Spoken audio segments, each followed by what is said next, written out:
Hey y'all, it is Nikki. Welcome back to the channel. I'm on reading break right now, which is more like writing break because I have a ton of assignments that I need to get done this week that are due as soon as I go back to school. Now, yesterday was Family Day holiday, and after I got my rough draft of my philosophy essay done, I had time finally to do a little bit of a DIY project, something that I've been putting off for like years. You may have noticed that the wall behind me looks a little different than it normally does, and that's because I finally got around to hanging up the rest of the canvas quotes that I have had sitting in my closet forever. For some reason, when things get busy, I just was never able to find the time to get out all the canvases, arrange them, make the necessary tweaks that need to happen. Some of them needed some touch-ups. I plan to also podge them all to make them glossy, but as soon as I opened my ancient jar of Mod Podge, I realized that it was not going to work and had to just chuck the whole bottle, which was really frustrating because again, you finally work up the motivation and find the time to do this project, and then I didn't have what I needed, which was my bad. I should have done inventory before I started the project. I decided to hang them up anyway, and I can podge them later if I want to. I left a few of them blank just to fill gaps and to remind me that there are quotes that I still need to put up there. Some of them I did years ago and maybe wouldn't do the same way now, but they're like timestamps of the stories that were impactful to me that I wanted to document on my wall. So without further ado, here's a little montage of Nikki being crafty yesterday.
So that was yesterday's craft project. It was a lot of fun, and I think I'm relatively happy with the way it turned out. There are certain things that I don't love, certain things that I would have done differently if I were painting it now, but again, it's like a time capsule, so I'm gonna roll with it. And I managed to pack a lot of stuff on there. I mean, I got Jesus, Rocky, Star Wars, The Chosen, The Lunar Chronicles, my own projects, La La Land, The Prince of Egypt, Dear Evan Hansen, The Newsies, Planet of the Apes, Alice in Wonderland. That's a lot of things, and I have way more things that I want to add. So it'll just be a growing wall of geekiness that I'll add to as time goes on. I also do want to say that this one here that you can see in most of my videos was not mine. I did not make that. It's my favorite one, obviously, because it's like really pretty, but I actually bought it at a craft show a few years ago. It was a little pricey and I was a little bit unsure as to whether or not I wanted to spend the money on it, but I'm really, really thankful that I did now because that has just become kind of like the centerpiece that I have been pulling from for all my colors and stuff for all the other canvases. Plus it's just like a really cool piece of art and I really like it. I like the quote too.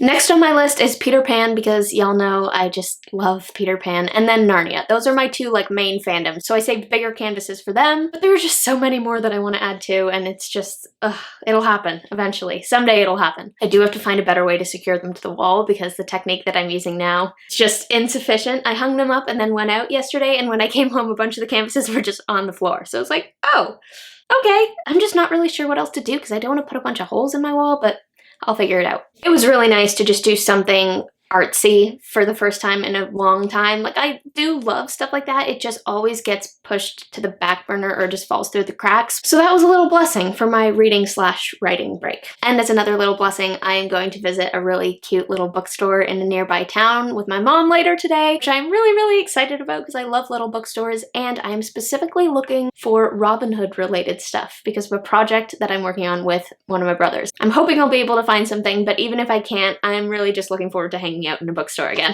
Thank you so much for watching this video, guys. I hope you enjoyed it. Feel free to like and subscribe and comment below with, I don't know, what Peter Pan quote I should put on my wall. I have some ideas, but I'm not totally married to the one that I've settled on. So if you have a great Peter Pan quote, send it to me. Your idea could end up on my wall. And as always, guys, do not forget to spend some time in the clouds today.